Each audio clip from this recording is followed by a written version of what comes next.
Yorana et bienvenue dans cette émission 100% jardin avec Bien dans son faré.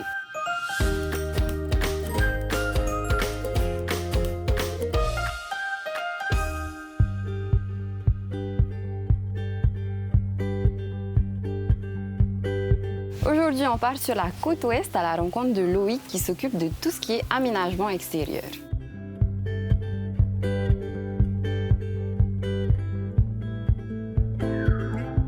Yorana, Loïc. Hey Yorana Faré, tu vas bien? Tu vas bien? Ça va, oui, merci. Bienvenue. Hein. Merci. Alors Loïc, tu es paysagiste de métier. Comment on fait pour devenir un paysagiste? Alors moi je suis devenu paysagiste par la voie de la formation scolaire. Okay. C'est-à-dire que j'avais un bac en métropole et via un travail d'été de jardinier, j'ai trouvé ma voie. C'est ça que je veux faire. Je suis retourné à l'école, j'ai passé un brevet professionnel, travaux paysagers, un BTS dans l'aménagement du paysage et après j'ai poursuivi en licence professionnelle à Angers dans le secteur de l'agricole. J'ai appris énormément de choses, j'ai appris toutes les bases qui aujourd'hui me permettent de faire tout ce que tu vois autour de nous là. Et donc là, on est sur un chantier que tu as réalisé. Exactement. Là, on est dans un jardin qu'on a pensé avec le client, pensé en bureau d'études et derrière réalisé, ce qu'on appelle la création. Donc on a fait l'étape de la conception, tout ce qui est le dessin, comme tu peux voir là, tu vois, sur les croquis que je t'ai apportés. Donc je les ai dessinés en bureau d'études, je les ai pensés avec via les idées du client. C'est-à-dire que le client me dit, ah, Loïc, j'aimerais avoir des jardinières, j'aimerais avoir ici une cuisine d'été. Puis on fait aussi avec les problématiques du terrain. Tu vois, ici on est plus bas, on est en contrebas que le haut du terrain. Donc il a fallu aménager un escalier. L'idée c'était pas, tu vois, de poser un escalier bêtement pour pouvoir mener du haut vers le bas, c'était d'intégrer l'escalier dans la végétation. C'est-à-dire que la végétation va venir appuyer toutes les structures, tous les aménagements qui ont été faits. Et donc au niveau ici des matières, vous proposez au client ou c'est lui qui impose? Alors, comment ça se passe? On propose au client, c'est-à-dire que j'impose jamais ma vision du jardin. Okay. Ceci dit, je suis toujours très à l'écoute du client. Donc si le client me dit, Loïc, je veux tel matériau, on va essayer de faire du matériau. Après, on fait du conseil aussi. Donc si on sait pertinemment que le matériau n'est pas durable dans le temps, on essaye de proposer une alternative, un matériau qui soit durable.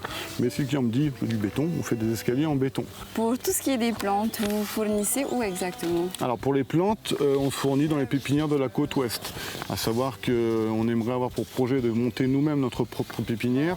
Mais bon, chaque chose en son temps. Aujourd'hui, on fait travailler un petit peu tout le monde, toutes les pépinières de la côte ouest en général. Pour les plantes, vous avez des choses qui vous sont imposées par le client aussi, des demandes particulières qui reviennent souvent? On propose une gamme végétale aux clients.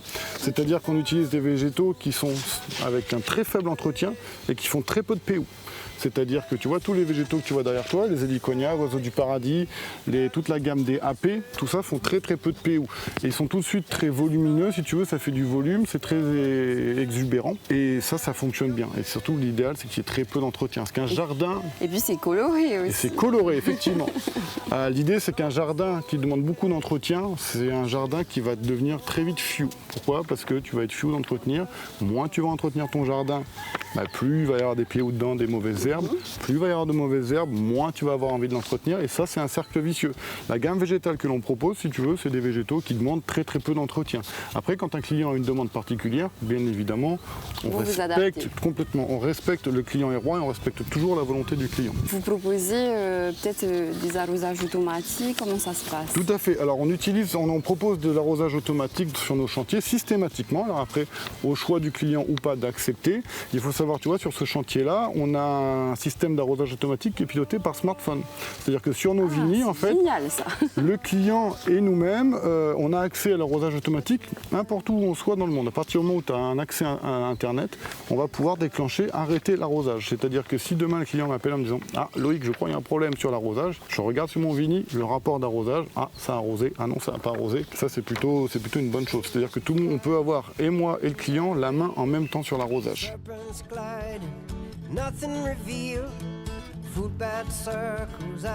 Loïc, je te propose d'aller voir ton boulot. Je vois que tu as une série et un fapou. Et en fait, c'est juste la mise en application de tout ce que tu fais. Exactement. Alors cette zone-là, c'est vraiment la zone technique. C'est-à-dire que la cliente voulait à la fois un fahapou et à la fois un espace de travail pour pouvoir rempoter ces orchidées et travailler toutes les plantes. Il faut savoir que la cliente aime beaucoup les plantes et du coup il lui fallait un espace de travail à la fois ombragé pour que quand elle travaille, elle soit à l'aise, à l'ombre, tu vois, et que ces orchidées puissent se développer correctement. On lui a conçu un petit plan de travail, de façon à ce qu'elle puisse travailler à hauteur, confortablement, qu'elle puisse rempoter ses plantes sans s'abîmer le dos et sans se faire mal au dos. La toiture, c'est du bambou, c'est des tiges de bambou qui sont posées sur de la toile noire de serre qui nous permet d'avoir un ombrage efficace. Ok, d'accord. Écoute, je te propose de faire une petite pause avec la rubrique et Elisa fait aussi des suspensions végétales et travaille tout ce qui est fibres naturelles. Super, allons voir ça. C'est parti en rubrique.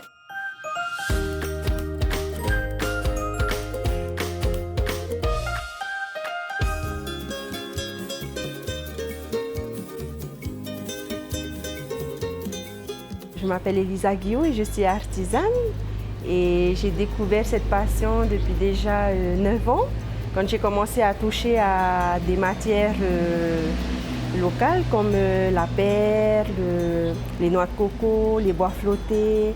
Alors petit à petit avec une amie on a commencé à faire d'abord des décorations pour notre maison. Ensuite on a fait des décorations pour des mariages d'amis et de famille. Et tout récemment, je me suis intéressée à tout ce qui composait les palmiers et les cocotiers, par exemple comme les spath, les inflorescences, les palmes surtout. Et avec tout ça, je compose des paniers fourre-tout, corbeilles à fruits, qui a la forme un peu comme le oumete, aussi des petits tableaux aussi. Alors tout est venu d'une émission que j'ai regardée sur la culture aborigène.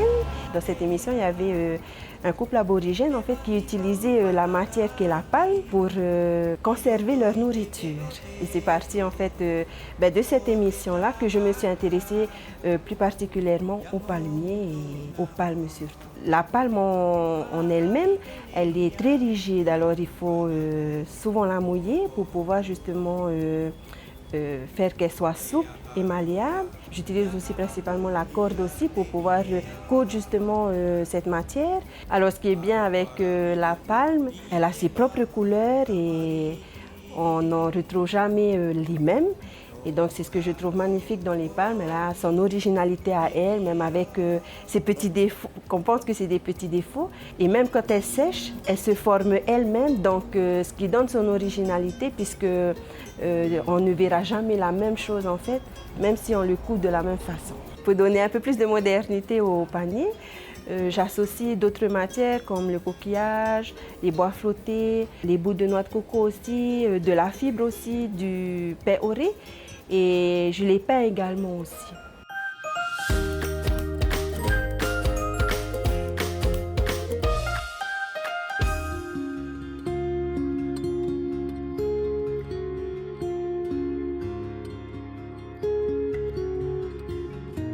Loïc, ces marches, elles sont magnifiques. Tu les as pensées autrement que celles du début, parce que là c'était du béton et là on est parti sur c'est du bois. C'est du bois, exactement, tout à fait.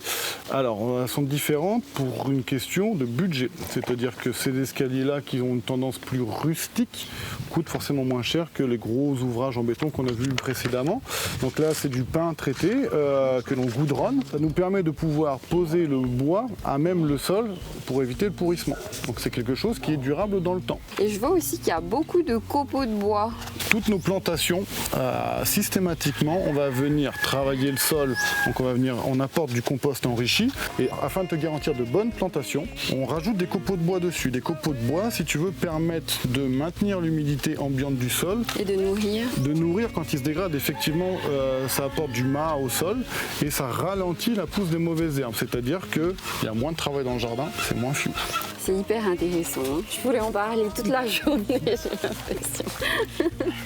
On continue la visite. Allez, on continue la visite, super.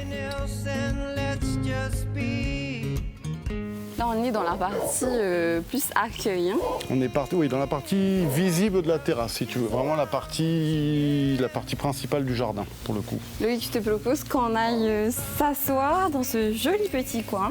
Là, je vois bien un barbecue, les amis, un endroit où on peut recevoir. En fait, voilà, ici, c'était vraiment l'idée, c'était de penser cette partie du jardin, tu vois, qui est proche de la terrasse, proche des accès directs de la maison, comme une extension de la pièce de vie de la maison, quoi, si tu veux. Et là, l'idée, c'était qu'on ait un petit coin de détente, tu vois, encadré par la verdure, à l'ombre le matin quand il fait chaud, si jamais tu veux faire jouer les enfants, si tu veux, les amis sont en train de jouer, tu peux te poser à l'ombre tranquillement dans la végétation. Tout ce que vous avez aménagé autour de cette terre, ça a été choisi. Je vois des petits galets, je vois des bambous, du papyrus.